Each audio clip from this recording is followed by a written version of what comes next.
What is going on, dudes and dudettes? And today we are here when we are going to be talking about this brand new game that just hit the market called the First Descendant.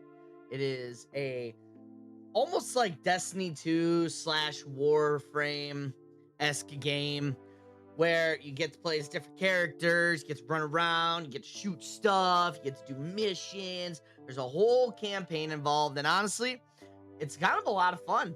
And today we are going to talk about my thoughts and what I think about the First Descendant, and then we'll give it a rating at the end.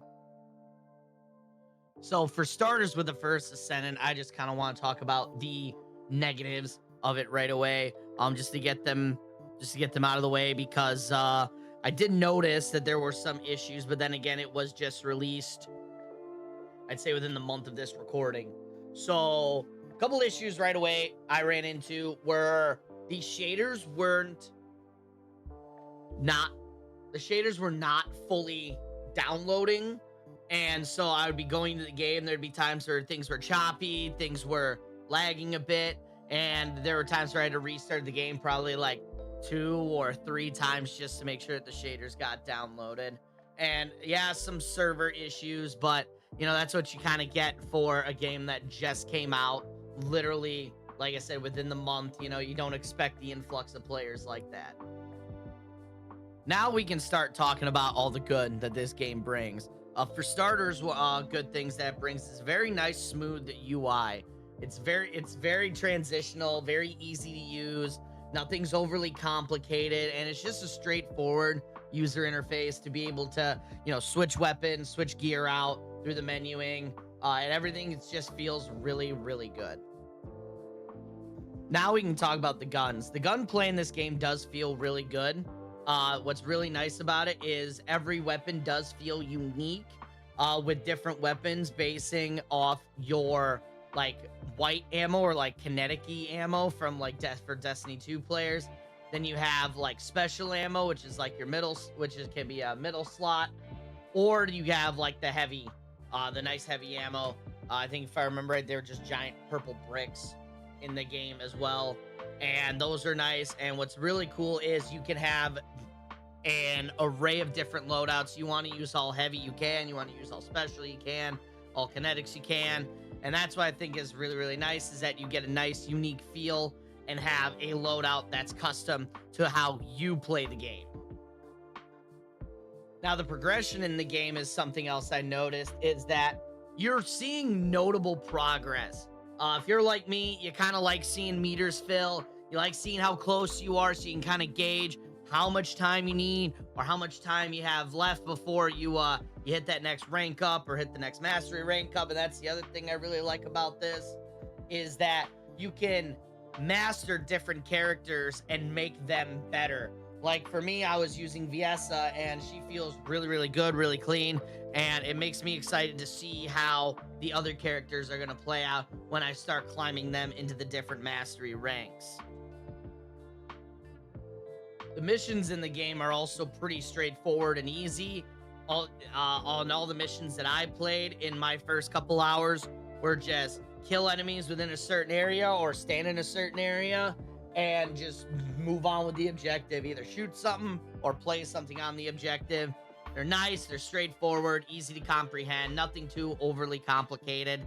And the other thing I noticed is that you can repeat the missions as well. And that's also really nice, because in other games, you gotta like load back into them. You gotta try to like find a team or do something of that sort. Well, in this, from what I noticed, is as long as you're standing in the general area of where the mission takes place, or even if you somehow manage to wander your way back to the start of it, you can pick it up right where another player is doing it. So if you want to try to like roll and grind for different guns or reactor cores and stuff like that, you can, and it's just nice and seamless going into it. Now, talking about the abilities of the different characters, now once again in the gameplay, all you're going to see is just me using Viessa, but what is really nice is the abilities. Once you read them, they're pretty easy to comprehend, easy to understand, and you can switch up in the menu how you read the different status effects. And so that way, and you can see like damage numbers as well. And me personally, I like seeing that because I like seeing bigger number means bigger damage. And I like seeing the status effects being applied a lot easier with like symbols and stuff. So that way I know how to like combo easier. And it's just really nice. All the abilities are great. Everything, and each character does have like a unique feel to it. And last thing I just want to talk about is like the weapon upgrading or like weapon swapping when you're moving your loadouts, when you start getting better and better weapons. What is nice is if you get a better version of the same gun that you're using, the modules that you equip to increase, whether it be like fire rate, crit, or even just base damage alone, those modules in a sense, they like transfer over, or they are already like pre-equipped onto that same weapon. So that can really just save you time. So you're like, man, I really like this AR. Oh, but I got a better version of the same AR, but I don't really want to, take off the modules and spend time menuing and that stuff. You ain't gotta. You don't have to. You can just go bam, bam, and just switch right over. And it's very seamless, and it's fantastic. Overall, I give the First Descendant probably a solid 7 or 8 out of 10. It's a very nice game.